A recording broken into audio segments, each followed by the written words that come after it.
Good morning, good afternoon, and good evening, everyone. I'm going to be bringing on Ivana Stulic in just a moment, who is going to be speaking on how to live and work well using positive psychology.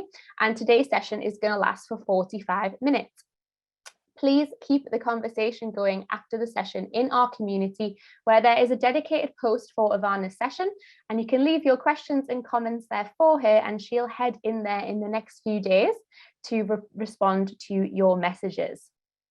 Also, something new that we've just brought into the summit: if you stay until the very end of the session, then you'll have a chance to win a free gift pack of top-rated WBECS sessions and coaching demonstrations from our archives.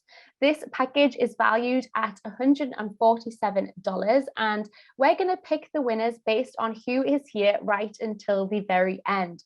And if you are one of those lucky ones, then you'll receive an email notification with your session pack. So all you need to do is stay until the end of the session for your chance to win. My name is Beth Schofield, and I will be your host for today. And we also have Lynn and JP supporting all of the logistics in the background. Today's session is a little bit different to others in the summit, as our speaker was a full summit member last year, and she is speaking in the summit today because of her outstanding session in the Coach Showcase. The Coach Showcase is a feature of the full summit, which provides coaches with the opportunity to get on the WBECS stage themselves. So coaches submit applications and they are reviewed by a selection committee, and we then select the best ones to take part in the Coach Showcase. So last year we had 8 applicants who were successful in the full summit, and those sessions were added to the full summit last year. And then from those 8, we gathered feedback and ratings and invited the highest 2 rated speakers to come and speak in the summit. And Ivana was one of those, along with the wonderful Karen Lamb, who we had on last week. So I want to give a huge congratulations to Ivana, and I am delighted to introduce you all to her now. Does that make sense? I'm delighted to introduce you all to her now. So Ivana is a positive psychology coach, trainer, consultant, and author with an MSc in applied positive psychology. After her degree in engineering, she worked for multinational companies for 10 years. Since 2015, she has run her own business, focusing on helping individuals and businesses truly thrive using positive psychology.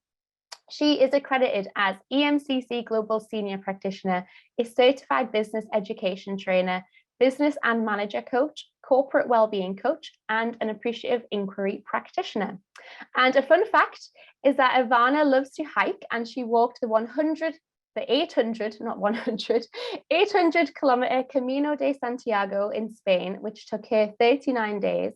And she has described her experience of this amazing walk and positive psychology in her book, How to Love Life. And with that, Ivana, I am going to hand over to you. Thank you, Beth. Greetings from Croatia. I'm so happy to be with you all here today. I do have to mention at the very beginning that this is a very special occasion for me, not only because I'm having the chance to speak at WBECS, and you've heard how it has come to that, and WBECS has given me so much over the years that I've followed it, so thank you to WBECS. This is a special occasion for me because I just recently became a mom. And I have a beautiful baby girl at home. So this is going to be my first attempt at sounding like a grown-up instead of making all of the googly sounds that I usually make throughout the day. Also, tomorrow is my birthday, actually, and I'm using my celebration time or my alone time that is very precious and rare these days to be presenting to you guys here today. Okay. Perhaps that's a little bit understated. I am going to celebrate a little bit tomorrow. We're going to have some cake, which is of course ordered. So let me start with my presentation. I'm going to talk to you today about how to live and work well using positive psychology. You see that live and work is bolded in this title. Why? Not because I think these two things are separate. It's because I'm going to refer to the application of positive psychology to individuals and also to organizations. Also, I need to mention that this is going to be more of a big picture kind of talk, and I'm going to give you an overview of the application of positive psychology, and then I will zoom in on some particular areas and give you some practical tips on how you can use this in your own practices or even for yourselves.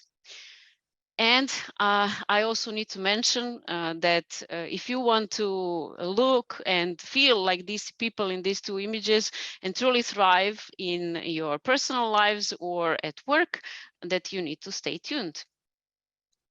So let me start by explaining a little bit more about what positive psychology is and isn't, because I still believe there's quite a lot of misconception out there. For example, people believe that positive psychology is the same thing as positive thinking, which it is not.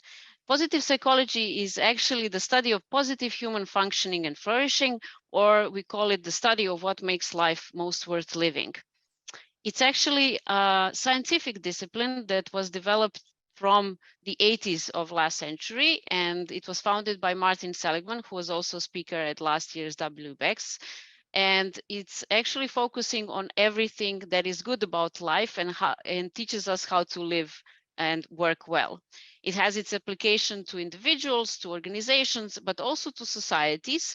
And it's very thorough, let's say, that it covers motivation and emotions and resilience and mindfulness. And there are so many areas around it. So it's really rich. And if you dive a little bit deeper into it, I'm so sure you can get a lot from it. It also has its various applications. So there's positive coaching now, there's positive education, there's even positive aging. So definitely a lot that you can learn from.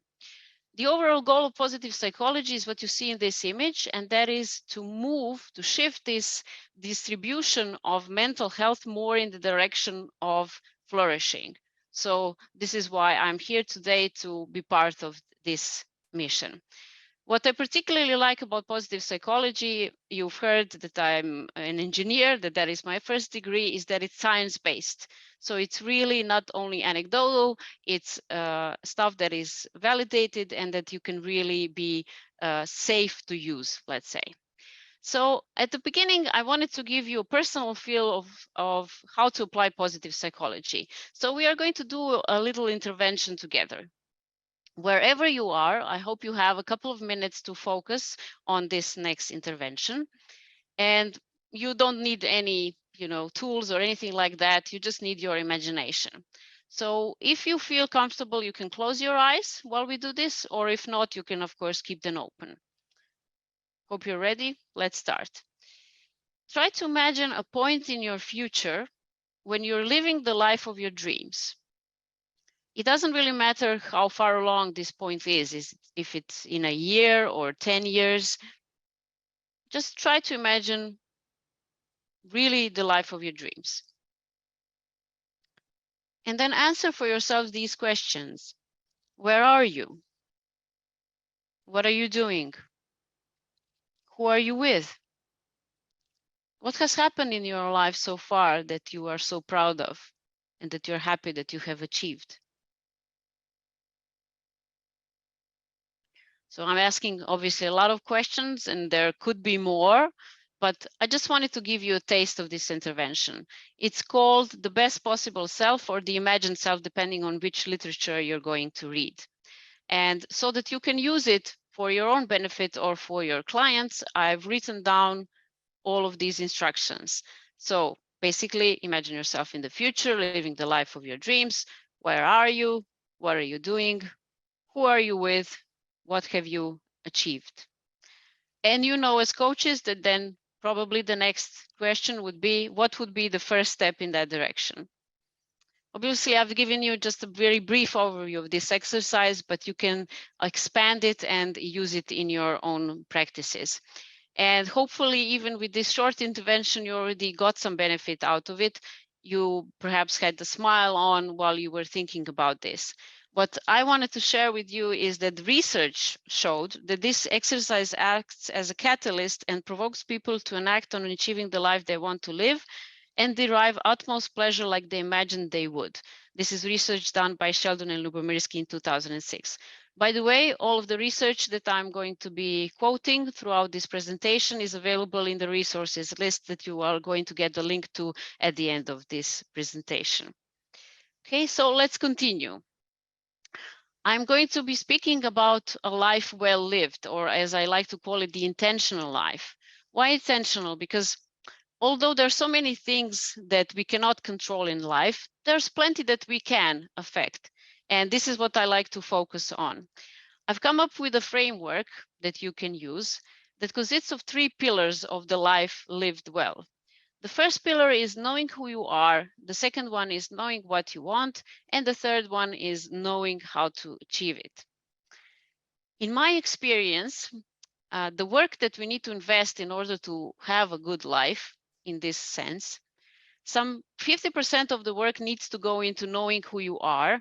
10% is then knowing what you want. It's quite easy after you've done the first pillar well. And then around 40% obviously is knowing how to achieve it. I'm going to share with you what positive psychology areas map to each one of these pillars. And perhaps you're a little bit surprised by this 50% at the very beginning. When I speak to clients about this, they mostly say, of course I know who I am. What do you mean? I've invested enough time in knowing who I am. But in this approach that I'm using here, it's 50% because it's really thorough getting to know yourself. So getting to know yourself from the inside, your thoughts, your patterns, your way of functioning in the world. And when you do this really thoroughly and really well, then the rest is, let's say, more easy. So I want to get a feel of how you feel about these pillars that I've mentioned now. So I'm going to invite Beth to help me out and share a poll with you. Got it. And just launching now, Ivana. Perfect. So the question is, in which of the 3 pillars do you think your clients need the most help to grow? So you can choose, is it the pillar number 1, knowing who you are, number 2, knowing what you want, or knowing how to achieve it? And let's see what your answers might be. We're going to wait a little bit so that you can answer and we get a good feel of how this distribution is with our audience. All right, we're at 70% have voted now, Ivana. So I think we'll leave it open another 5 seconds and then we'll close it. Perfect. Thank you, All everyone, for sharing. I'm going to end the poll now. Thank you.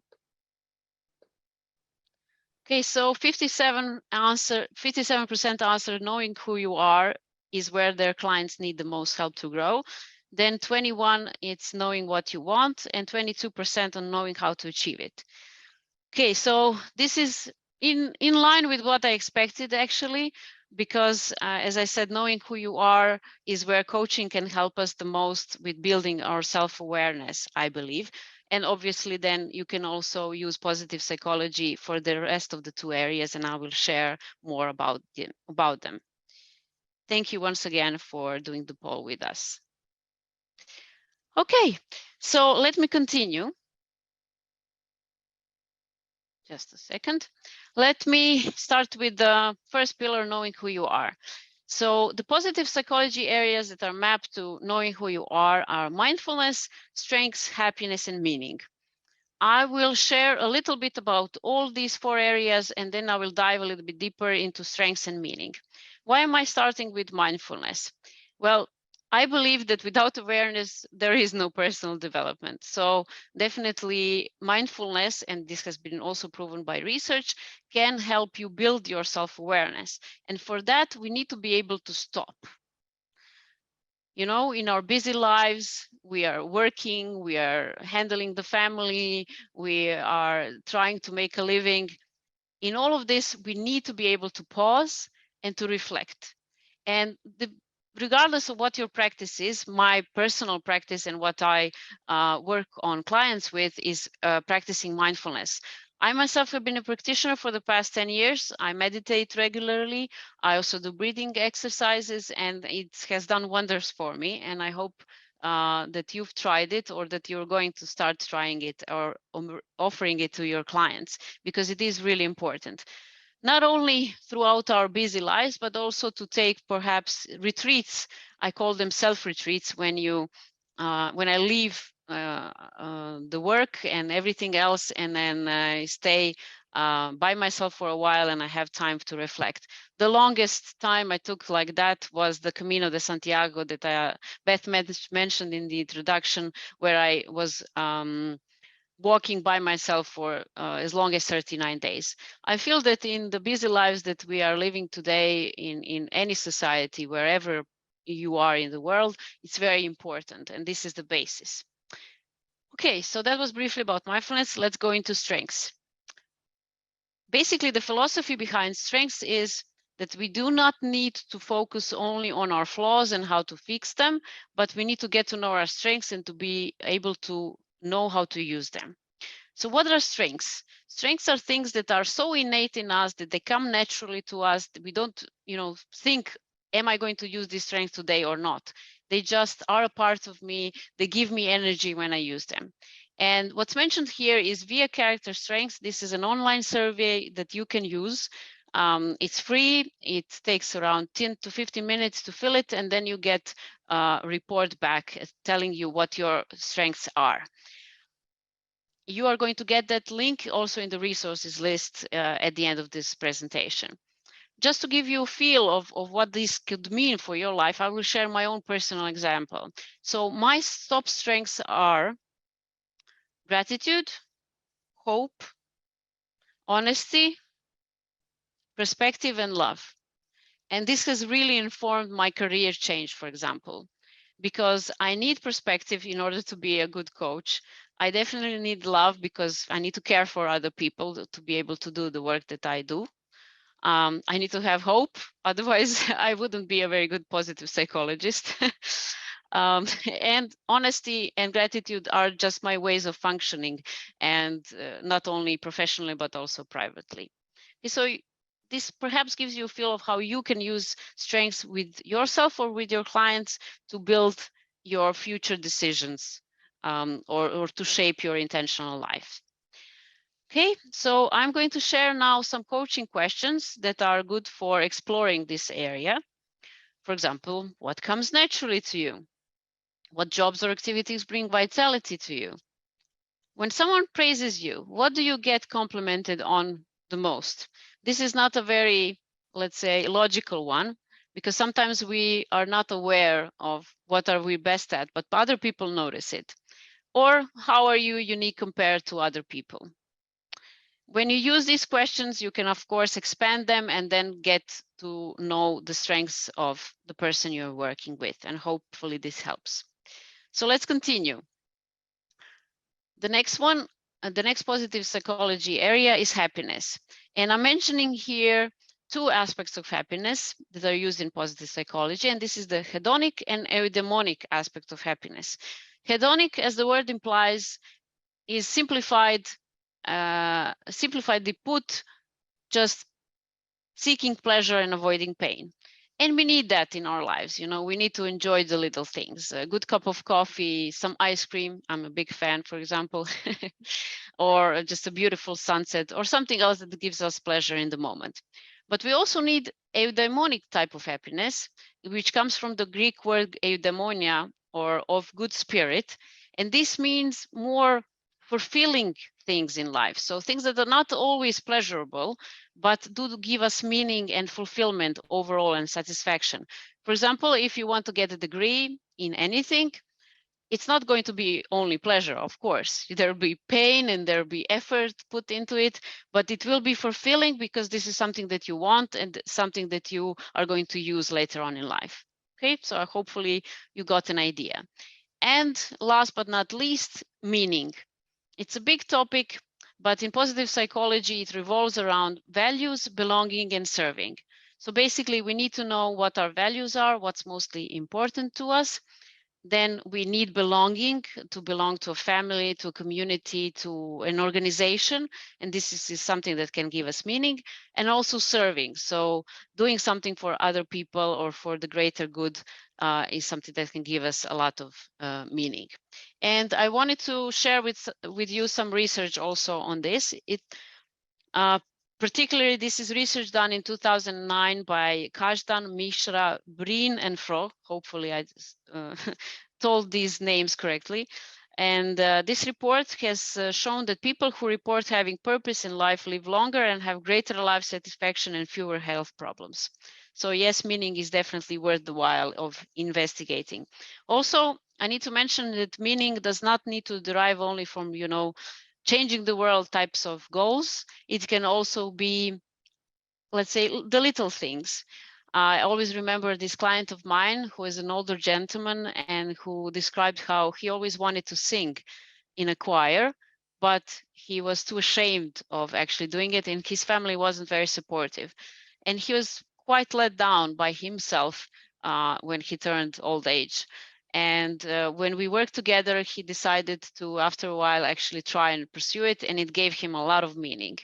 So basically, meaning is something that you define for yourself. It doesn't need to be the same thing as it is for other people. So how can you explore meaning a little bit more deeply? Here are some coaching questions you can use. First of all, a very direct one: what gives meaning to your life? Then the question, what makes life worth living? When do you feel it the most? And a question I particularly like says, if you imagine yourself at the end of your life, what are you most proud of? What made your life a great one? I believe there is great value in thinking about our mortality and the fact that we are not going to be here forever. And I like to use this in the work with my clients a lot because I feel it helps us become more clear about what we actually want and what is important to us. So hopefully this overview of which positive psychology areas you can use has informed your further exploration of getting to know who you are or who your clients are. And now let's move on to the second pillar, and that is knowing what you want. Once you've done the hard work, as I said, of knowing who you are, this is a bit easier, I think. It's basically writing down what it is that you actually want to create, and then it's sort of uploading it to a cloud, meaning that you are working on implementing it in your life. But first, you need to be very clear about what it is that you want. And as I said, this is, in my estimate, around 60% of the work that needs to get done. When I say that, of course, this is not the three pillars are not a linear process, but this is something that probably happens in cycles. So you go through one cycle and then go back and you develop it throughout your life. In this area, I also have some coaching questions to recommend, but I do believe that you as coaches are quite familiar with these type of questions because they have to do with goal setting. You can ask, what would you like to see happen? Describe how you would feel, act, or what you would hear, smell, and touch once you have achieved this. Have you perhaps tried it already? What happened? What advice you would give to yourself? And what do you need now to be able to succeed? These are not all the questions you can use, obviously, but these are a good starting point, in my opinion. And as I said, I think coaches are quite good at this already. Now, I want to share with you some questions and some positive psychology areas for the third pillar, and that is knowing how to achieve it. And I'm going to say something that's perhaps a little bit unpopular, and that is, I believe for this particular area, coaching isn't enough. Why do I say that? Because I believe for this area and to be able to actually manifest what it is that we want, we do need some background knowledge as well. And positive psychology has a lot to offer here. Here are the 4 areas of positive psychology that are mapped to this pillar. So they involve agency, optimism, growth mindset, and resilience. Agency is at the start because it's basically where you need to start from is forming mindset. And Martin Seligman has done some wonderful work around this topic. And agency is, in fact, a belief that we can make a positive difference in our surroundings, in the world around us. When exploring it, he defined it as consisting of self-efficacy, then of optimism, and of imagination. So basically, self-efficacy is believing you can do one specific thing that you want to do. Optimism is believing that there will be a positive outcome, and I will speak about it a little bit in a bit more detail also. And imagination. You need to be able to imagine a different kind of future. Okay, so I know that these are big concepts, but as I said, I'm trying to give you an overview so that you can also investigate further. Then the second area of positive psychology that's mapped to this pillar is optimism. And as Martin Seligman also says, it's not only believing that there is, light at the end of the tunnel, it actually has a lot to do with the way you think about causes. So when something happens to you, how do you explain it to yourself? People who are not very optimistic, usually when something bad happens to them, they explain it as something permanent, so it will never change and become any different. They describe it as pervasive, so it kind of shapes the entirety of their life, not only one particular area, and they internalize it a lot, so they blame themselves. So getting to know these patterns of thought and explanatory styles is very important in investigating how optimistic a person is. I'm going to share some coaching questions around these areas just so you know. And then there's growth mindset, the wonderful work of Carol Dweck, who has done research on how you can actually use growth mindset to your advantage, which means if you have a growth mindset, you believe that you can learn stuff, okay? As opposed to fixed mindset that says, I was born this way, my capabilities are the way they are and they cannot be changed. Obviously, if you have a growth mindset, you can do more and learn more and advance more in your life. And then there's resilience. Why did I include it here? Because not everything goes our way. That's life, okay? So you need resilience as the ability to recover from setback, from any adversity that you might experience. I say here that it's like a puzzle. Why do I say that? Because if you look at the research, there's actually a lot of things that make up our resilience. There's positive emotions, there's strengths. You need to use your strength in order to be resilient.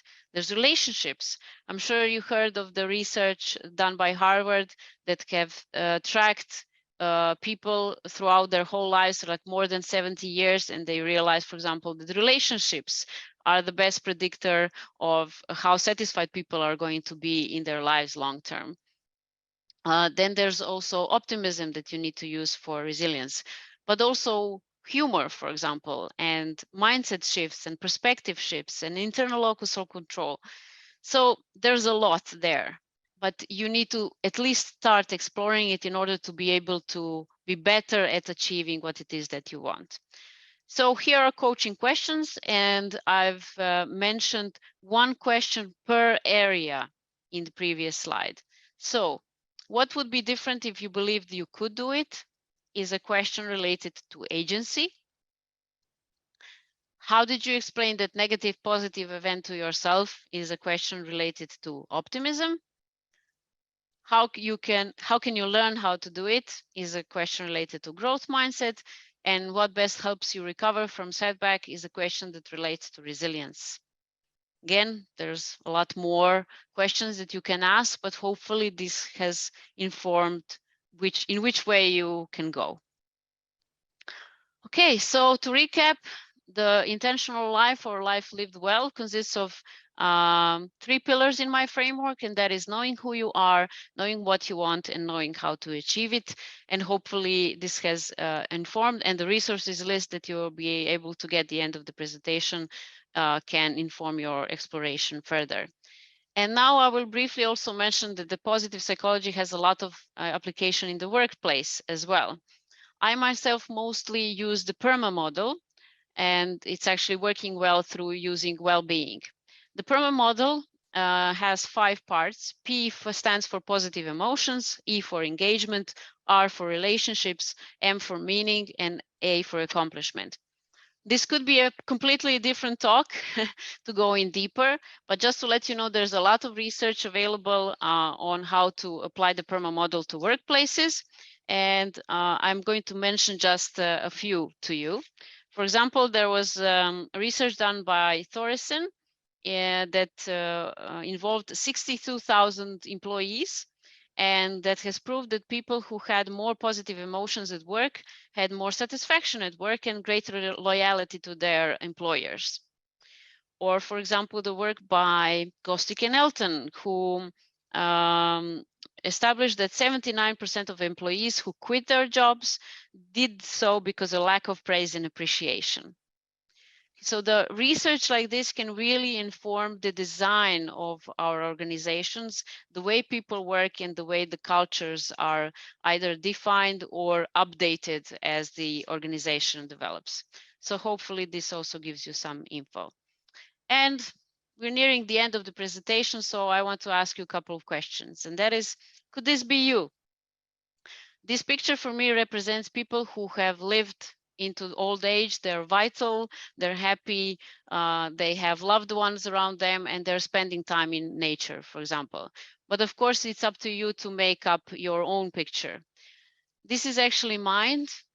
I am very happy both privately and professionally. I found the love of my life, who you can see in this picture. And I told you at the beginning that we had a beautiful baby girl just recently. She's 5 weeks now, actually. I love the work that I do. Is it speaking or coaching or consulting or training or writing? I find it to be my mission, not only a job. And I also really enjoy my leisure time and spending time outdoors, particularly sailing. So this image that you see in the corner is me at the sailing boat. And this is a passion that I share with my husband. And I'm happy to say that last year we managed to get it actually 50 days at sea. Okay, this year it will be less. And now to get even more personal, you see this image taken of the three of us, and this was taken in the hospital 3 weeks after she was born, and we were still in the hospital. And this was the first time that we were all together, the three of us. Meaning that life really doesn't need to be perfect in order to be lived well. Unfortunately, there are things that happen, and our baby has some health issues, and positive psychology has also helped me a lot to go through everything that we've been through, and is definitely going to help me in the future as well. So for final thoughts, I love this quote. It goes, "Ships are safe at harbor, but this is not what ships are made for." I really believe that everyone deserves to lead a good life, and that we are meant to set out to open sea and to really fulfill our dreams, because that is also when we have more to give. So I hope that I have managed to at least inspire a little bit to use positive psychology to advantage, and to actually make all of these dreams a reality for yourself, for your clients, or for the organizations that you work for. Thank you very much for your attention. I'm looking forward to hearing your questions. And this is my picture before the baby. So more rest and more hair. Beth. Amazing. Thank you, Ivana. That was truly inspiring. It really, really was. And thank you so much for sharing all of those personal stories towards the end there, and so much love coming into the chat box for your family and your beautiful baby girl as well. So thank you for sharing that with us. Tons of questions as expected. So yeah, we are gonna jump into those. Before we do, I am gonna launch a poll. We love to get your feedback on sessions, and we are going to be here for another 15 minutes, so you don't need to answer the poll straight away. But we know that some of you, need to dash off and things like that. So we do launch it at this time, so that if you need to go, you can get that rating in. If you are able to stay for the 15 minutes and don't want to vote until after the Q&A, then you can just ignore the poll and you can answer it at the end of the Q&A. So I'm just going to bring the poll up now. Stop sharing this one. There we go. All right, the poll is up and we are going to dive into some questions, Ivana. Okay, so this question came quite early on from Isabella, and she says, how does positive psychology address the use of mindfulness for people who are suffering from grief and depression? Okay, so you need to be careful. I know that, for example, for people who suffer from anxiety disorders, it has been shown that mindfulness exercises can actually increase anxiety. So Wow. I would, yes, so I would advise, okay, this was not a question around anxiety, but I would investigate further into how it would apply to grief. My knowledge around the topic is that it can help, but you need to be careful. Okay, so basically grief is a very strong emotion and we need to be able to process it. And it has its own life, let's say. We feel like sometimes because it has been, I don't know, a year or whatever timeline from the event that caused us grief, we say, oh, well, I should have recovered by now. But this is not correct. We are all different, and for some people it will take longer, for some it will take less. So you can use mindfulness to become more aware of the emotions that you are feeling, but I would also advise, if it's too much for you, to seek the help of a therapist or a counselor or another professional that could help you go through it. Okay, great. Thank you. And on that similar topic, we did have a question that says, and it was from an email address, so I didn't catch the person's name, but the question was, how as coaches can we use positive psychology in coaching without trying to be a therapist? I think is without kind of blurring that line. What do coaches need to look out for? Yeah. Well, to be perfectly honest, I believe that we as coaches could really use a background in a therapy school of some sort also. I myself have done a course for 4 years in body-oriented psychotherapy and then 2 more years. And this has really helped me not only personally, but to better discern when my clients come to me, who I can work with and who is perhaps a better fit for a therapist. Okay, so I know that these schools take really a long time, so perhaps you don't have the ability to do it, but I would advise you to look into therapy deeper, because I believe when you do, you'll be able to better discern what is for therapy and what isn't. Also, I would like to say that if you as a coach come across a client or a situation of a client where you don't really feel comfortable diving deeper and asking more questions, then perhaps it's a sign it's a topic for therapy, and it's perhaps a topic that also kind of pinpoints something in you as well that hasn't been processed. So I believe that if we are very self-aware, and as we coaches we should be, that we will be able to recognize what situation is a good fit to approach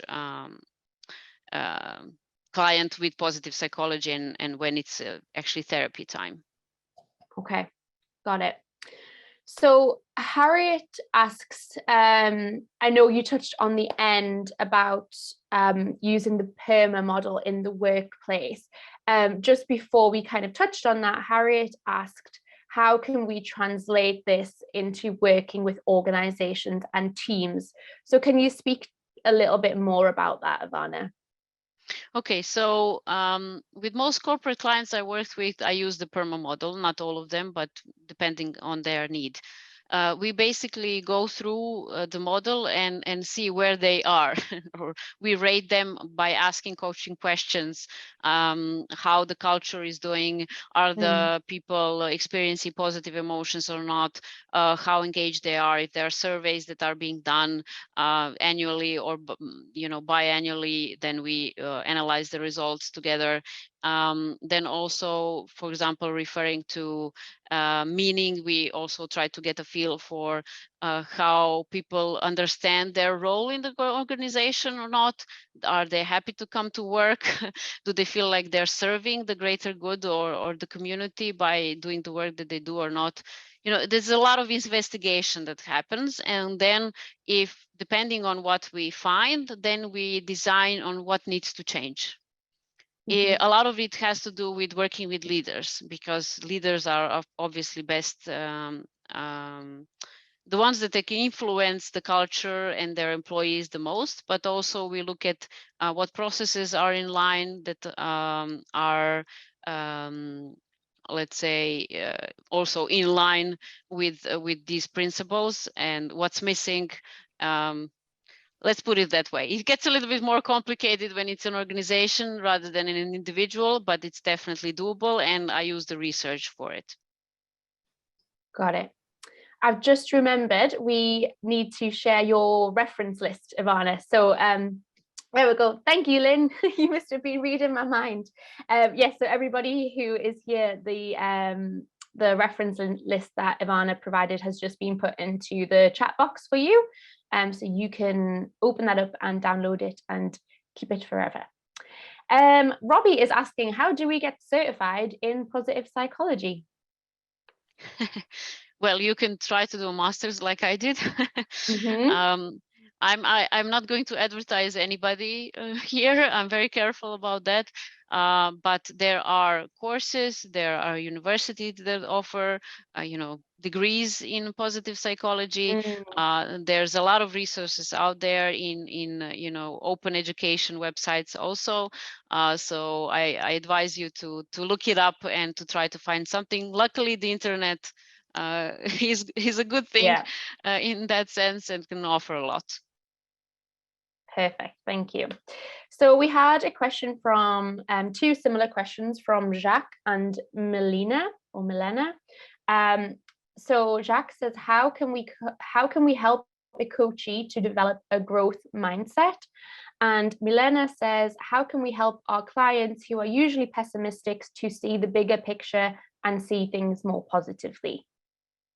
Okay, so for the growth mindset, there's actually research that's been done that once you explain growth and fixed mindset to people, they are more inclined to start using growth mindset. Okay. Which is beautiful. So you can actually, you can actually influence them starting to use growth mindset by just explaining the concept to them. Obviously, you need more work then. You need to, for example, go into a situation where they needed to learn something and try to get them to reflect on how they approached this learning. Did they say, oh, I'm not good for it. I don't know. You want to learn how to dance? Oh, I have two left feet. I can't do it. Or any other topic, obviously. And then you try to make them understand how their thoughts are influencing the way they approach and the way they behave. This need for learning. Okay. And also for pessimism and optimism, as I said, it has a lot to do with the explanatory style. So when something happens, how do you explain it to yourself? So I would start with, okay, a client telling me about the bad thing that happened to them and asking them, okay, so what do you think about it? What were your thoughts? What were your first initial thoughts when this happened to you? How did you describe it to your friends? And then just listen and try to see whether or not they go more in the optimistic or pessimistic direction. And then ask them, okay, if you think this is permanent, that this will never change, and what would happen to you if you would for a second at least believe that it's not permanent? Maybe it will change, and so on and so on. Okay, got it. Thank you. Marissa says, you mentioned that coaching is not enough on its own for people who know how to achieve what they want. What other things do you believe are needed and or can enhance someone's coaching experience? Well, that's why I mentioned positive psychology areas and the research around it. Because, for example, if you want to introduce a new habit, and there was a lot of sessions on WBECS that had to do with habits, I suggest you look it up. You look them up if you haven't already. There's neuroscience, there's positive psychology around it. And we already know that if somebody wants to introduce a new habit, it's not a good idea for them to set a really huge goal. Okay, we know this from research. So basically you can inform people, but this doesn't work. I can show you the research.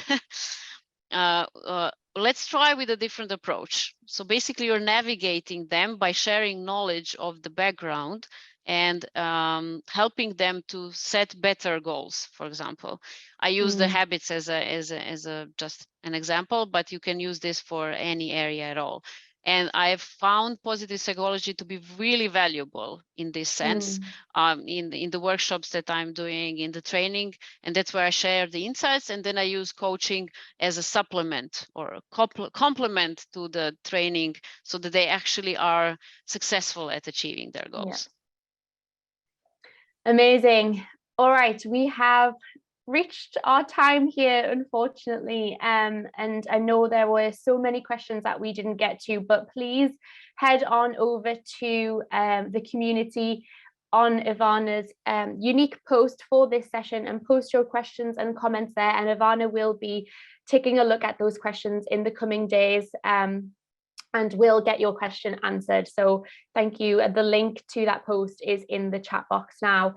You can also continue the conversation in our coach-led implementation mastery sessions, which take place 15 minutes after each session. So in 15 minutes time, those are happening. These are facilitated sessions where you can connect with small groups of peers from all over the world and discuss how to apply what you've learned in the sessions in your coaching practices. So yeah, you can register for those by the link that we've just put into the chat box. Ivana, thank you so much. This has been fantastic. I am going to stay for a few minutes and answer some full summit questions. But yes, feel free to go back to your gorgeous baby girl. And yes, thank you so much for a wonderful session and for being here with us. Thank you. I enjoyed it so much. I send you lots of love from Croatia. Bye.